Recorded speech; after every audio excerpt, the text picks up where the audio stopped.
తక్కువ సమయంలో ఎక్కువ ఇన్ఫర్మేషన్ తెలుసుకోవడమే స్మార్ట్ పీపుల్ చేసే పని. మెగా వార్తల్లో మీరు మిస్ అవుతున్న మినీ డీటెయిల్స్ మీకోసం.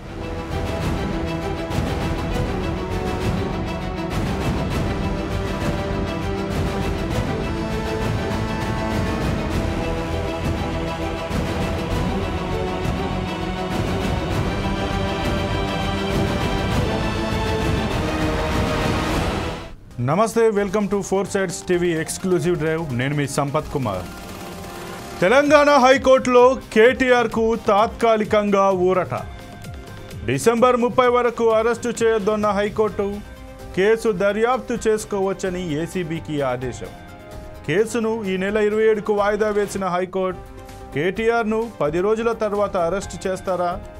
తెలంగాణలో హాట్ టాపిక్గా మారిన ఫార్ములా ఈ కార్ ఇప్పుడు అందరి చూపు డిసెంబర్ 31 పైనే. డిసెంబర్ 27న హైకోర్టులో ఏం జరగనుంది? డిసెంబర్ 31న కేటీఆర్ను అరెస్ట్ చేస్తారా? దీనికి సంబంధించి మరిన్ని అంశాలు మనం ఈ యొక్క డ్రైవ్లో తెలుసుకుందాం.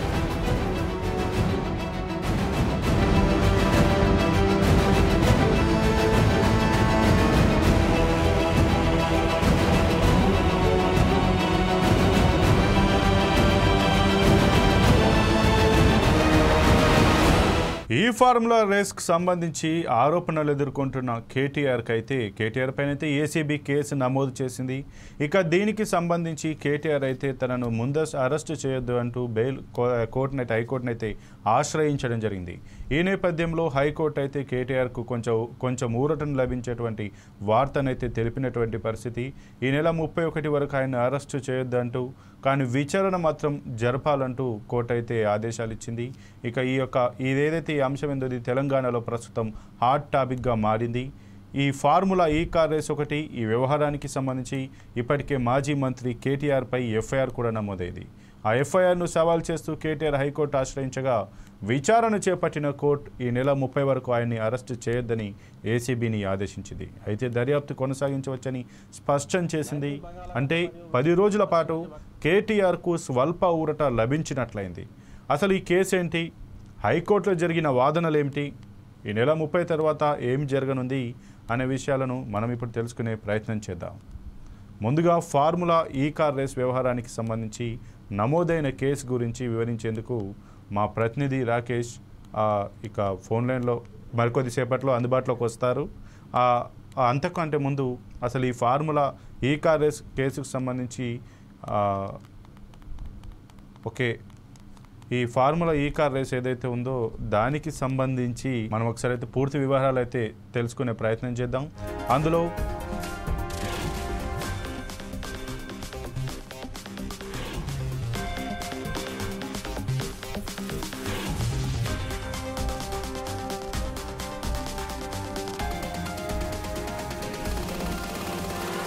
ఫార్ములా ఈ కార్ రేసింగ్ వ్యవహారంలో అనుమతి లేకుండానే హెచ్ఎండిఏ ఒప్పందం చేసుకోవడం, ఆర్బీఐ అనుమతి లేకుండా 46 కోట్ల రూపాయల మేర విదేశీ కరెన్సీ చెల్లించడం వంటి ఈ యొక్క అంశాలు అయితే ఈ యొక్క కేసులోనైతే మనకు కనబడుతూ ఉన్నాయి.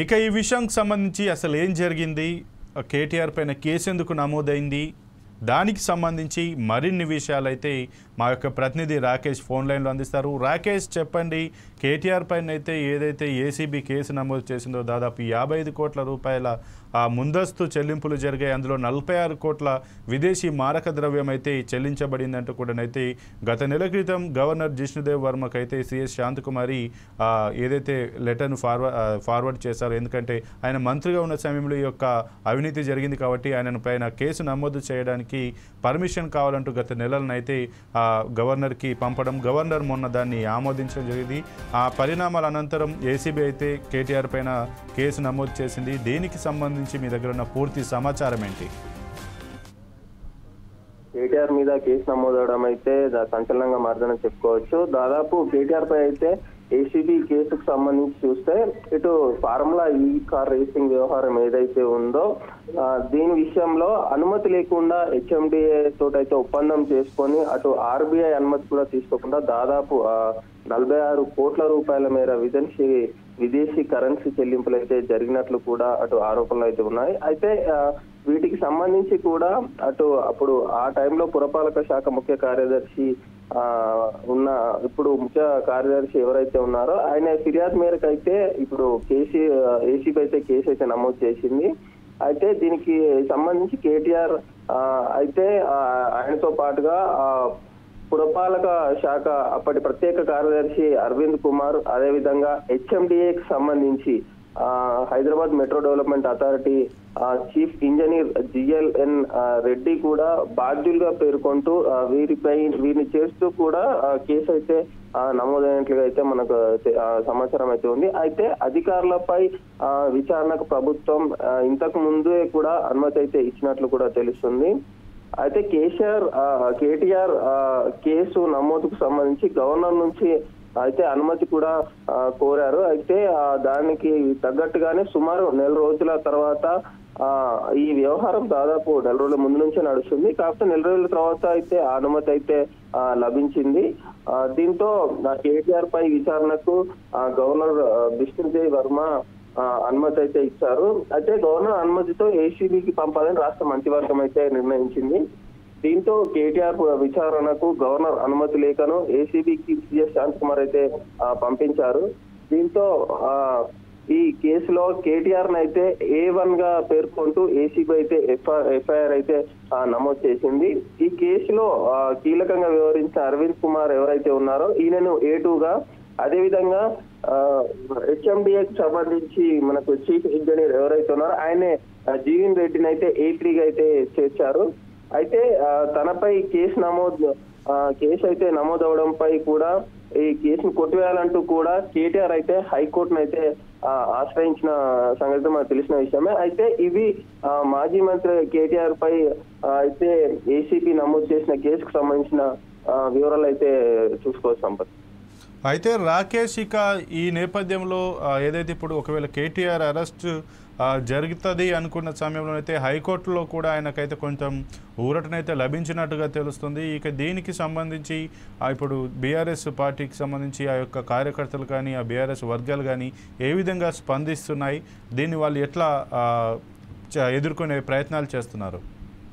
అయితే కేటీఆర్ విషయం అయితే ఇప్పుడు సంచలనంగా మారిన నేపథ్యంలో అటు బీఆర్ఎస్ సంబంధించిన మాజీ ఎమ్మెల్యేలు కావచ్చు, అదేవిధంగా ఎమ్మెల్యేలు కావచ్చు, నిన్న అసెంబ్లీలో కూడా తీవ్ర చర్చ అయితే దారితీసింది. అటు అసెంబ్లీలో కూడా ఫార్ములా ఈ రేస్ పై ఏదైతే జరిగిన ఆరోపణలు ఉన్నాయో దీనిపై చర్చకు అయితే బీఆర్ఎస్ అయితే డిమాండ్ చేసిన పరిస్థితి అయితే మనం చూసాం. అదేవిధంగా హరీష్ రావు కావచ్చు, అటు మిగతా ఎమ్మెల్యేలు కావచ్చు పోడియం వద్దకు పోయి కూడా వీళ్ళు ఆందోళన పరిస్థితి అసెంబ్లీలో నెలకొంది. మొత్తానికి ఫార్ములా ఈ రేస్ ఏదైతే ఉందో దీనిపై చర్చ జరగాలంటూ కూడా పట్టుబట్టిన పరిస్థితి అయితే మనం చూస్తున్నాం. అదే విధంగా ప్రతి జిల్లాలకు సంబంధించి కూడా అటు వరంగల్ అయితే ఉమ్మడి వరంగల్ జిల్లాకు సంబంధించి అటు వినయ్ భాస్కర్ కావచ్చు, అటు నన్నపనేని నరేందర్ కావచ్చు, అదేవిధంగా ఇటు మెదక్లో చూస్తే పద్మదేవేందర్ రెడ్డి కావచ్చు, ఇలా చాలా మంది అయితే కేటీఆర్ కేసు నమోదు అవడంపై అయితే నిరసన అయితే వ్యక్తం చేశారు. అదేవిధంగా మీడియా ముందుకు వచ్చి కూడా అటు బీఆర్ఎస్ అయితే తమ నిరసన అయితే తెలియజేస్తున్న పరిస్థితి అయితే మనం చూస్తున్నాం. అయితే రాకేష్ ఇక ఏదైతే ఈ కేటీఆర్కి సంబంధించి ఈ కేసు నమోదు అవ్వడం పట్లనైతే బీఆర్ఎస్ వర్గాలు అయితే ముఖ్యంగా అది కేవలం కేటీఆర్ని అరెస్ట్ చేయాలని చెప్పి కక్షపూరితంగానే వీరు ఈ యొక్క కేసును నమోదు చేస్తున్నారు. కేవలం కాంగ్రెస్ ఏదైతే హామీలు ఇచ్చిందో 6 గ్యారెంటీలు ఇచ్చిందో వాటిని ప్రశ్నిస్తున్నందుకు ఏదైతే అమలు విషయంలో కాంగ్రెస్ పార్టీ విఫలమైంది కాబట్టి వాటిని ప్రశ్నిస్తున్నారని చెప్పి ఈ కేటీఆర్ను ఈ రకంగా తప్పుడు కేసులలో ఇరికిస్తే ఈ రకమైనటువంటి చేస్తున్నారు. అలాగే ఏదైతే ఈ ఫార్ములా ఈ రేస్ ఏదైతే నడుస్తున్నటువంటి క్రమంలో ముందు మళ్ళీ నెక్స్ట్ ఇయర్ కూడా జరుగుతుంది కాబట్టి దాని యొక్క ఇన్ఫ్రాస్ట్రక్చర్ డెవలప్మెంట్ కోసమే ముందస్తుగానైతే డబ్బులు చెల్లించినట్టుగానైతే బీఆర్ఎస్ ప్రతినిధులు చెప్తున్నారు. కానీ కాంగ్రెస్ అధికారంలోకి వచ్చి ఈ రేసును రద్దు చేసి ఇప్పుడు మీరు ముందస్తు చెల్లించారని చెప్పి ఇలా కేసును తప్పుదోవ పట్టిస్తూ తప్పుడు కేసులు నమోదు చేయడం కేవలం కక్షపూరిత చర్యలుగానే ఇటు బీఆర్ఎస్ వర్గాలు కూడా చెప్తున్నాయి. దీన్ని మనం ఏ విధంగా చూడొచ్చు? సంపత్, అయితే హైదరాబాద్ నగరానికి సంబంధించి గ్లోబల్ సిటీగా అయితే కేటీఆర్ దీని పేరును తీసుకెళ్లాలనే నేపథ్యంలోనే దీన్ని చేసినట్లు అయితే ఫార్ములా ఈ రేస్ హైదరాబాద్ లో పెడితే నేషనల్ వైడ్ గా ఇంటర్నేషనల్ వైడ్ గా కూడా హైదరాబాద్ పేరు అనేది అందరికీ తెలుస్తుంది. హైదరాబాద్ అనేది ఒక అంతర్జాతీయ నగరంగా ఉంటుంది అనే ఉద్దేశంతో అటు కేటీఆర్ ఈ ఫార్ములా ఈ రేస్ లో కీలకంగా వ్యవహరించినట్టు కూడా అటు బీఆర్ఎస్ పార్టీ వర్గాలు అయితే చెప్పుకొస్తున్న పరిస్థితి అయితే చూస్తున్నాం. అయితే ప్రభుత్వాన్ని ఏదైతే 6 గ్యారంటీలు కావచ్చు, మిగతా ఈ మధ్యలో జరిగిన వివాదాస్పద విషయాలు కావచ్చు, అటు గురుకులం కావచ్చు, ఇంకా చాలా విషయాలు అయితే జరిగాయి. వీటిపై ప్రతిసారి ప్రశ్నిస్తున్నాడు, ప్రతిసారి ప్రభుత్వాన్ని నిలదీస్తున్నారనే నెపంతోనే ఇలాంటి కేసులు అయితే నమోదు చేస్తున్నట్టు అటు బీఆర్ఎస్ వర్గాలు కూడా ఆరోపిస్తున్నట్లయితే మనం చూస్తున్నాం. Sampath. Okay, thank you Rakesh.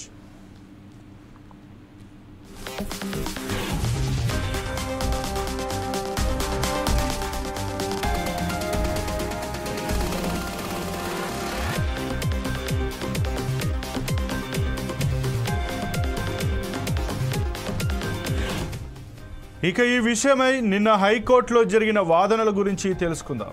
ఆ వివరాలు తెలిపేందుకు అయితే ఇక ఈ కేటీఆర్ పైన నమోదైన కేసుకు సంబంధించి ఆయన్ను ఈ నెల 30 వరకు హైకోర్టు అయితే అరెస్టు చేయొద్దని ఆదేశించింది. అలాగే విచారణ మాత్రం జరుపుకోవచ్చని కూడా చెప్పింది.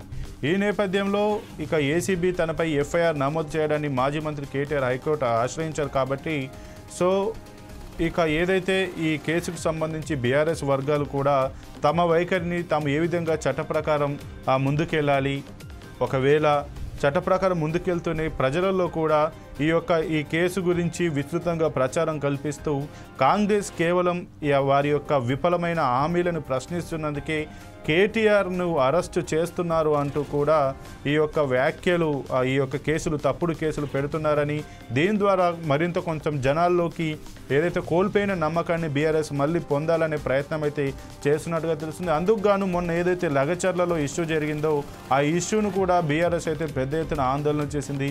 అలాగే హైడ్రా కూల్చివేతలు కావచ్చు, మూసి ప్రక్షాళన పేరిట ఏదైతే ఒక పరివాహక ప్రాంతాల్లో ఉన్నటువంటి నివాసాలను కూల్చివేసిన సందర్భంలో బీఆర్ఎస్ పెద్ద ఎత్తున ఆందోళన చేయడంతో పాటు ఈ ముఖ్యంగా లగచర్ల రైతుల విషయంలోనైతే పెద్ద ఎత్తున ఆందోళన చేసింది. అలాగే ఈ యొక్క హామీల గురించి ఏవైతే అమలు చేయని హామీల గురించి పెద్ద ఎత్తున పోరాటం చేస్తుంది. కాబట్టి తమ నాయకుడు కేటీఆర్ను ఇట్లా కుట్రపూరితంగా అరెస్టు చేస్తున్నారు, తప్పుడు కేసులు బనాయిస్తున్నారు అంటూ కూడా బీఆర్ఎస్ శ్రేణులైతే ప్రజల్లోకి వెళ్ళి ఆయా జిల్లాలో కావచ్చు, ఆయా సెగ్మెంట్లలో కావచ్చు, వారి విధానాల్లో వారైతే ధర్నాలు చేస్తూ ఈ ఏదైతే కేటీఆర్ అరెస్టుకు సంబంధించి వార్తను మాత్రం ప్రజల్లోకి చేరవేసేందుకైతే తమ ప్రయత్నం చేస్తున్నట్టుగానైతే మనకు తెలుస్తోంది.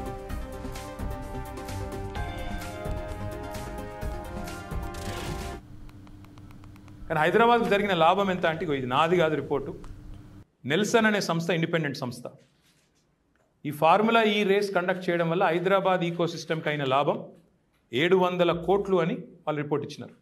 సో మొత్తం పెట్టిన ఖర్చు ఆ ప్రైవేట్ అయిన 100 కోట్లు పెడితే, గవర్నమెంట్ సంస్థలు 35-40 కోట్లు పెడితే హైదరాబాద్కు వచ్చిన లాభం ఎంత అంటే 700 కోట్లు కేవలం ఆ ఈవెంట్ నుంచి.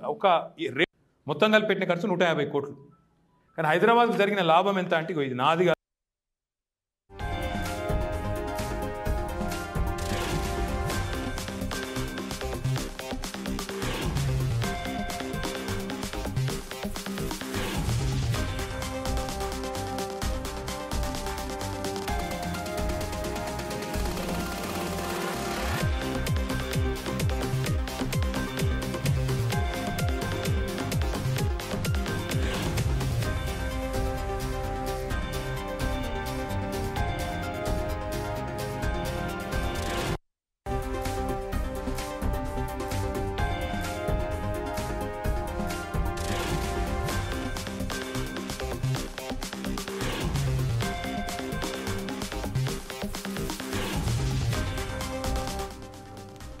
ఇక కేటీఆర్ తరపున సుప్రీంకోర్టు సీనియర్ న్యాయవాది సుందరం, ప్రభాకర్ రావు, గండ్రా మోహన్ రావు వాదనలు వినిపించారు.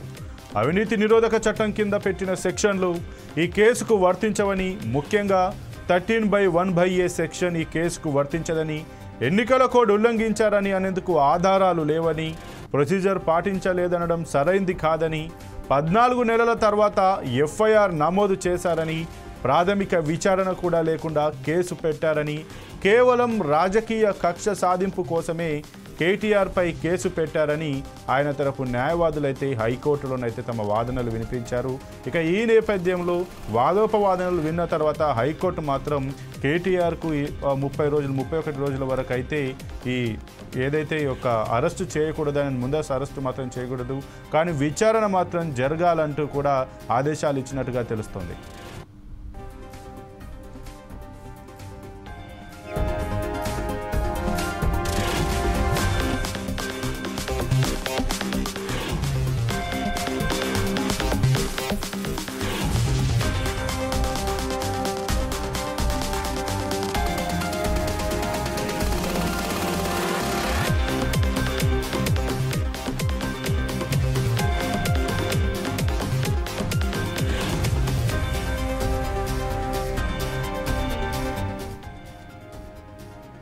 ఇక ఈ కేసులో మరో ట్విస్ట్ చోటు చేసుకుంది.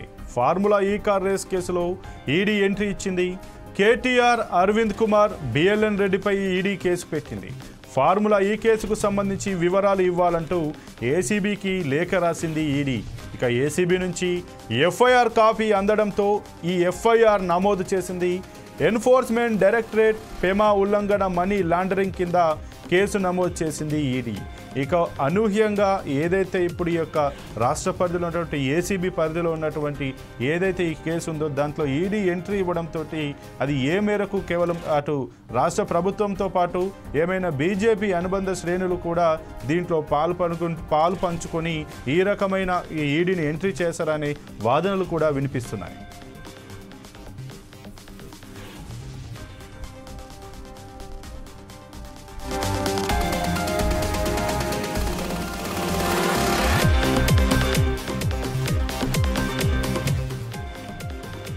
ఇక అసెంబ్లీలోనూ ఈ అంశంపై చర్చకు బీఆర్ఎస్ పట్టుబట్టింది. అయితే అప్పటికే ఏసీబీ కేసు విచారణ జరుగుతున్నందున స్పీకర్ చర్చకు అవకాశం ఇవ్వలేదు.